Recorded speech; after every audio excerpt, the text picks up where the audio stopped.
The climb begins in the middle of the night, directly behind the outer walls of St. Catherine's Monastery.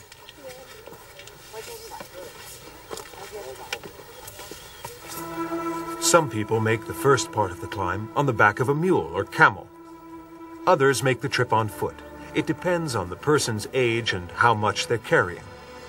At a certain point, there is no longer a choice.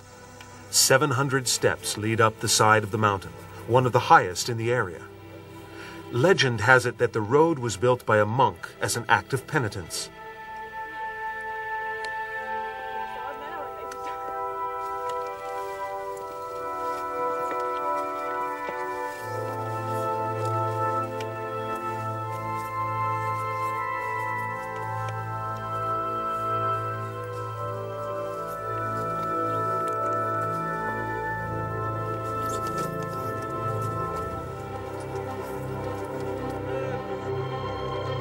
The name of the mountain is famous: Sinai.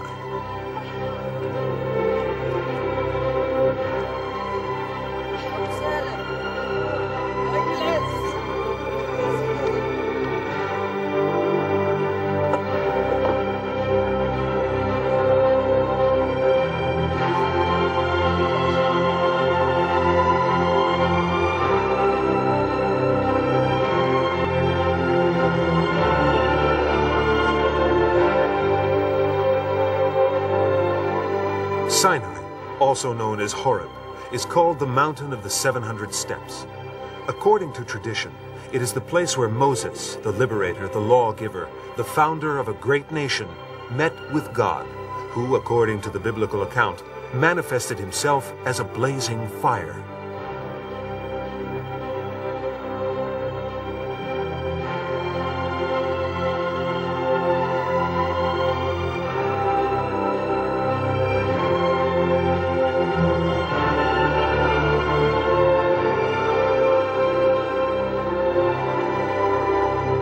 First rays of dawn begin to illuminate the surrounding landscape. Looking down across cliffs and valleys, we can see the traces of the ancient caravan route which leads across the desert to the Red Sea.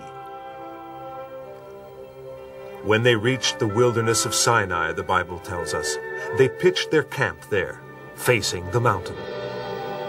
Perhaps Sinai is not the mountain of Moses. Archaeological expeditions have proposed other possible sites, some much farther away, such as Har Karkom, 200 kilometers to the north. The question remains open.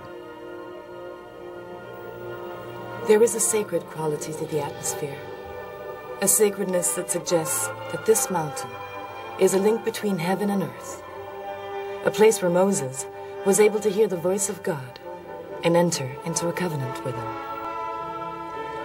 I will be your God, and you shall be my people. Follow right to the end the way that I mark out for you, and you will prosper.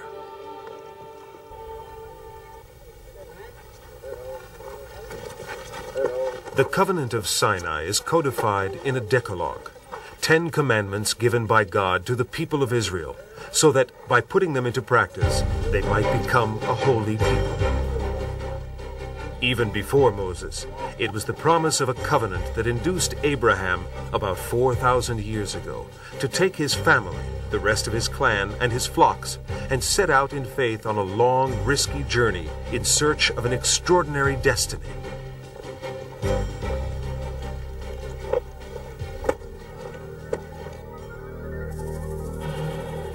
At least 8 centuries later, the promise of another covenant induced Moses to lead a group of fugitives across the Red Sea and the desert.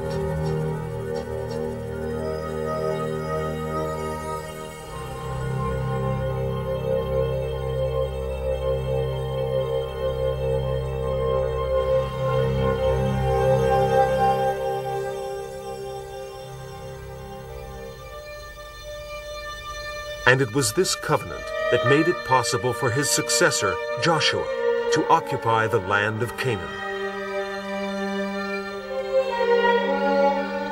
350 years after the events of Sinai, the prophet Elijah would return to this sacred mountain to proclaim the ancient truth of one true God. His words would not be enough to prevent the Israelites from falling into idolatry, a betrayal for which they were punished severely with exile to Babylon.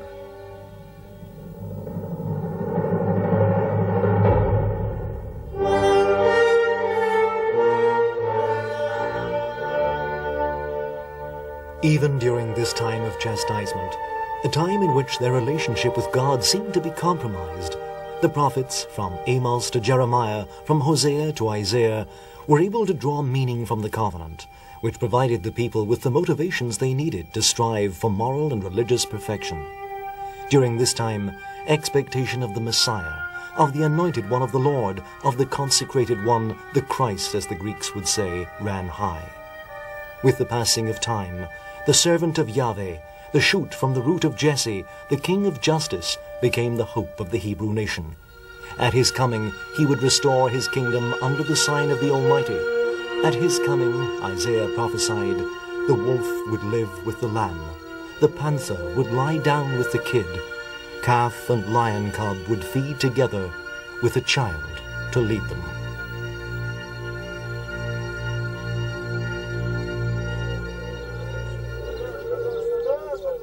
May he come, O Lord. The people still pray today. There will be no injustice in his time, because everyone will be holy, and their king will be the Anointed One of the Lord. This hope in the coming of the Messiah is still strong, as is the hope that the scattered people of Israel will once more be reunited, that the Son of David will come, and that Jerusalem will be rebuilt.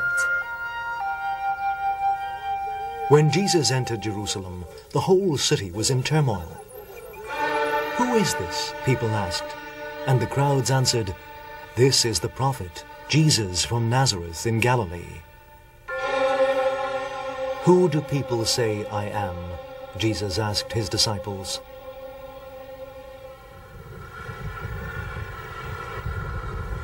Traffic is brisk on the highway leading north, a quick route from Tel Aviv to the hills on the Lebanese border.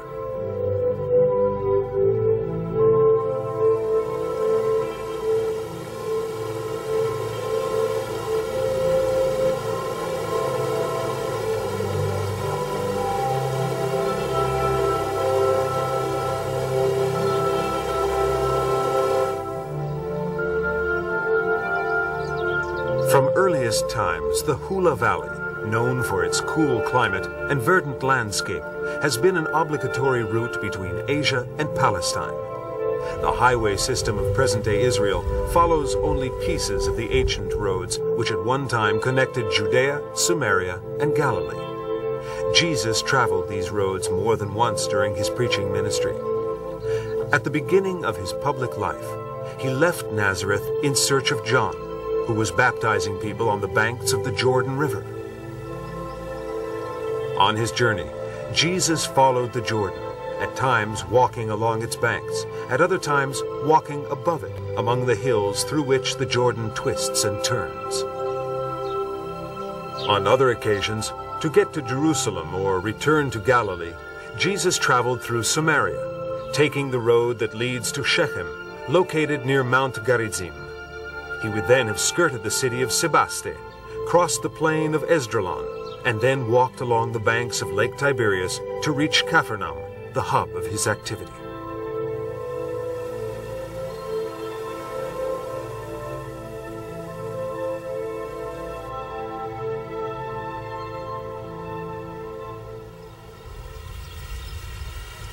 That day, according to Mark and Matthew, Jesus stopped in one of the villages of Caesarea Philippi. Luke describes the locality as an isolated place, perhaps only a short distance away from the city that had recently adopted the Roman name Caesarea, but which pilgrims continued to call Banias because of its grotto dedicated to the cult of the god Pan. The spring welling up in this grotto is the primary source of the Jordan River.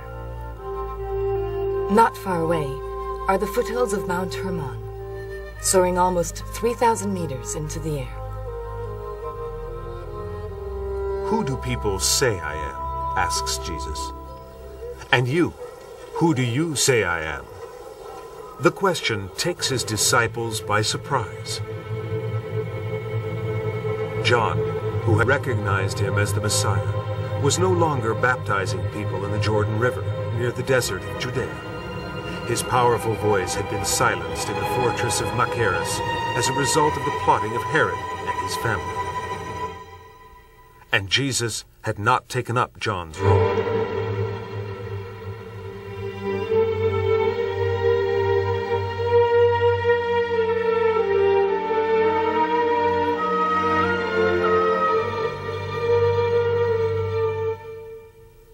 The imagination of the people had run wild in those days, during their encounters with Jesus by the lake. Elijah, then. Jesus could be Elijah, the one who, so the story went, had been taken up to heaven while still alive. Or perhaps he was a prophet. "And you, who do you say I am?" asks Jesus. "You are the Christ," proclaims Peter. Something new and unique in this statement places Peter above every other figure in the Old Testament. Jesus is the Messiah, the anointed one of the Lord, the Christ, who was destined to suffer grievously, to be rejected by the elders and the chief priests and the scribes. Before long, this prophecy would be repeated twice more.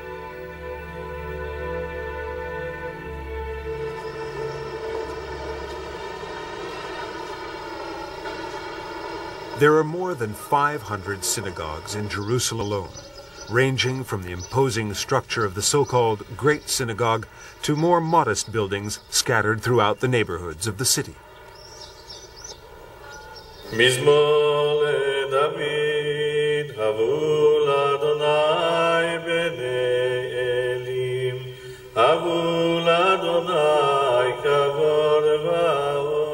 For Jews of every era, prayer is the highest expression of faith, the most authentic way of entering into communion with God.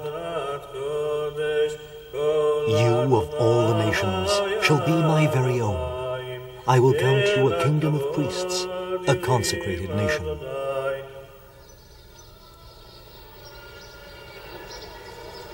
The most observant Jews pray 3 times a day, praising God, thanking Him, or imploring Him for the salvation or the well-being of Israel.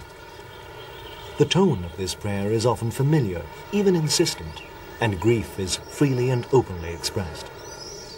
Community prayer is of the highest importance, and the specific place for this prayer is the sanctuary, because Yahweh is present there. But one can pray anywhere.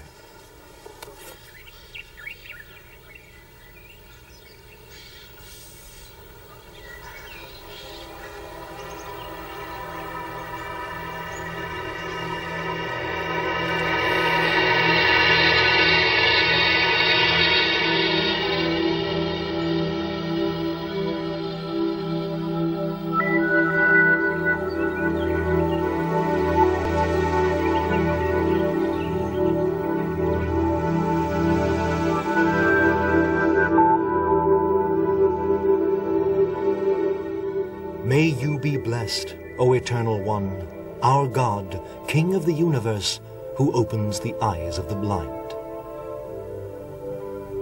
Observant Jews begin to pray as soon as they awake each morning. And this prayer accompanies them as they go through the routine acts of rising, dressing, washing, or walking down the street. They pray before meals in thanksgiving for all that they have received from God: health, family, work. Every moment of the day is enveloped in a spirit of prayer.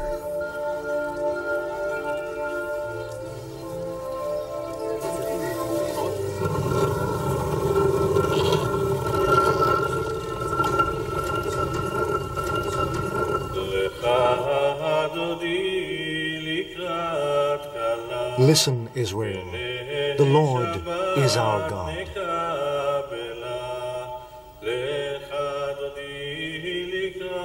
Who Who knows how many times Jesus recited the Shema, the most important act of faith of the Jewish people. Jesus is a Jew, an observant Jew, living during the time of Augustus and Herod. He is Jewish by birth, by upbringing, by way of his thinking and reasoning. He bears an ancient Jewish name and received a traditional religious education, learning to read by spelling out the words of the sacred scriptures. He speaks Aramaic, the language of his parents, but he also knows Hebrew because in the synagogue he reads aloud a passage from scripture and comments on it. His teachings reflect all the most important elements of the Jewish faith. But Jesus also acknowledges pagans, public sinners, and unbelievers as his brothers and sisters. He is not interested in political matters. His voice resounds in the synagogues and on the lake shore. Wherever he goes, he is an example to everyone of upright religious behavior, witnessing to the love that should be shown to Samaritans, heretics, notorious sinners, publicans, and prostitutes. Faced with a people who would smother their religion under a mountain of precepts so as to protect it, Jesus proclaims himself the Lord of the Sabbath and declares that it is not what goes into the mouth that makes a person unclean.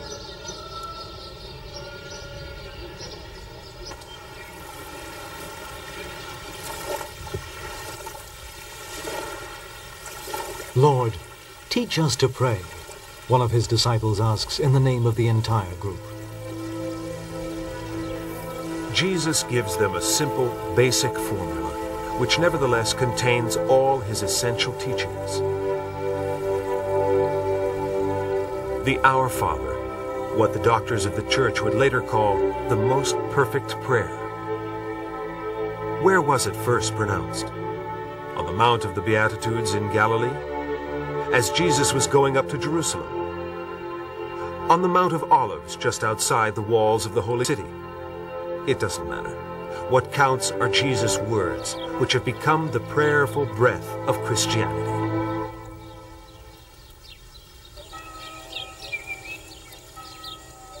This is the grotto where, according to tradition, the Our Father was proclaimed for the first time.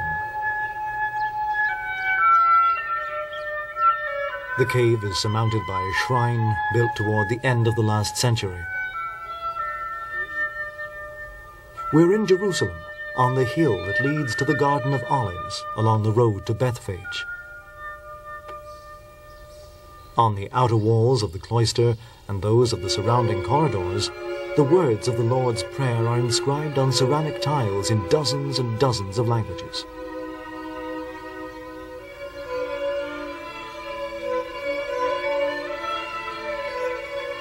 In Aramaic, the language of Jesus, the word Abba means Father. It can also be more familiarly translated as Daddy.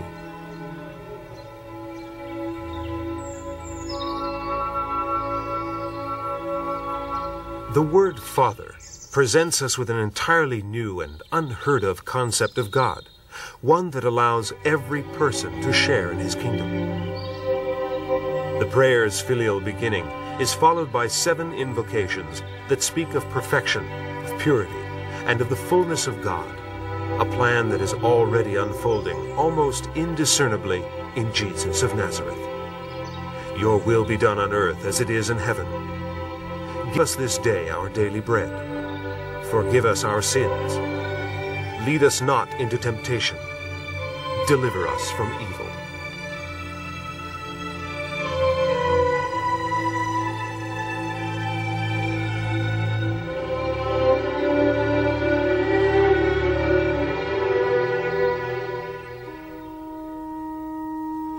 The prayer remains suspended in what is almost a cry of anguish, moving from heaven to the dark world of evil.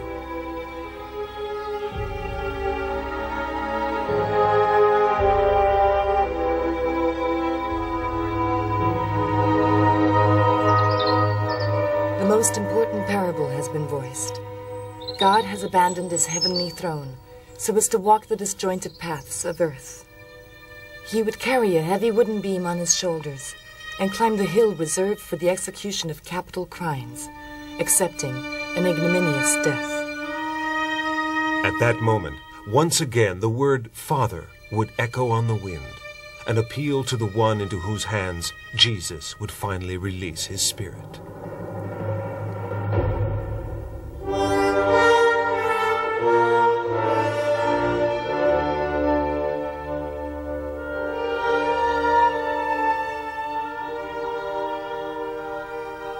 For the Messiah, who identified himself as the good shepherd of his flock, who did not proclaim himself a military leader or a glorious and all-powerful king, for the Messiah who announced a kingdom not of this world, who was whipped so severely that his blood flowed freely, who was spat upon and mocked, for the Messiah who was worthy only of a cross, one prayer is sufficient. "But you, who do you say I am?" Jesus had asked.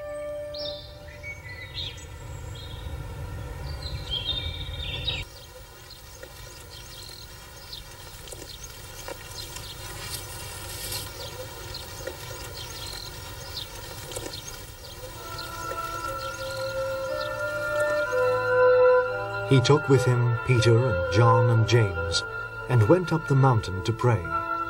And as he prayed, the aspect of his face was changed, Luke recounts.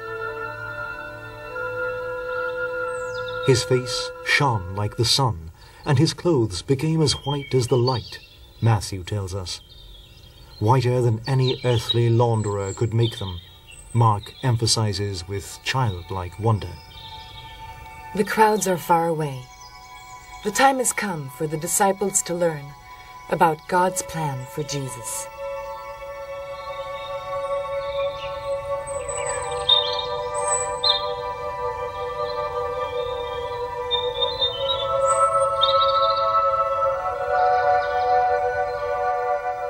"Come up to me on the mountain and stay there," the Lord had said to Moses. Tradition says that the Transfiguration took place on Mount Tabor. Almost 600 meters high, the mountain is as majestic today as it was when David gazed upon it. Tabor and Hermon, hail your name with joy, the psalmist proclaims.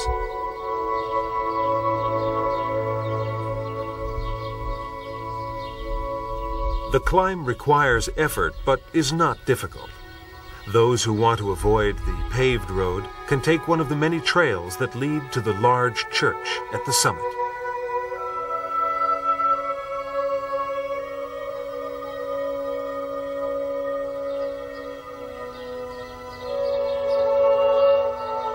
From there, one has a sweeping view of the plain of Esdraelon. The panorama closely resembles the one Jesus and his disciples would have viewed when they visited the spot. The present church was built recently, but records dating from the 4th century already mention the presence of religious buildings here.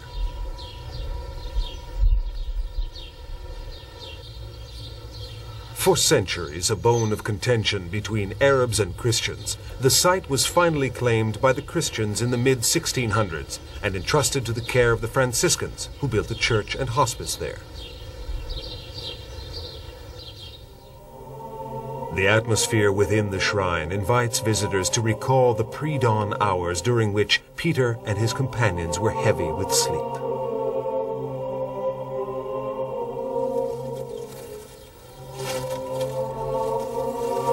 Jesus moves apart from them and begins to pray. Nearby, Peter, James, and John wait. Suddenly, Moses and Elijah appeared to them. They were talking with Jesus. Then a bright cloud covered them with shadow. And from the cloud there came a voice which said, "This is my Son, the Beloved. He enjoys my favor."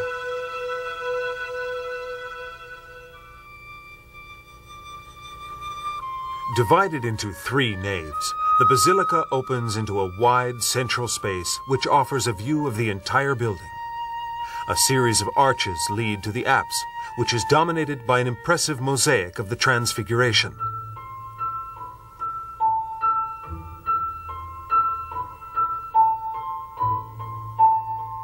The disciples fell on their faces, overcome with fear.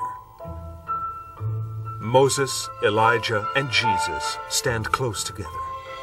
The Old and New Testaments meet, an extraordinary event in the fulfillment of the plan of salvation. Then Peter spoke to Jesus. "Lord," he said, "it is wonderful for us to be here. If you wish, I will make 3 tents here, one for you, one for Moses, and one for Elijah." That morning on the mountain peak, the beloved Son is revealed as the spokesman of the hidden God, and the disciples are invited to accept his message. It's impossible for them to reject it because they had just witnessed an incredible event, the entire world contained within a single sunbeam, and they were finally able to contemplate the glory of God, even if only for a moment.